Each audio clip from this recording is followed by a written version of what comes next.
Malapit na maluto ang lugaw nga mais. Pinapdap. Ayan, sandok ko. Kalimutan ko kasi magdala ng luwag dito sa uma. Sandok. Kaya ginawa ko na sandok. Ayan, paklang ng nyug.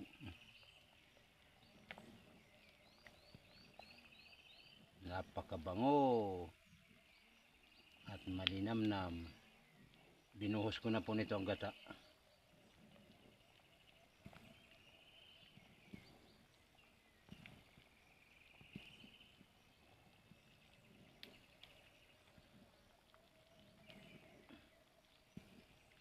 Lugaw na mais.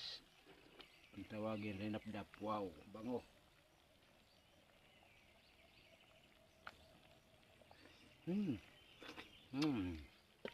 Ayos, ayos.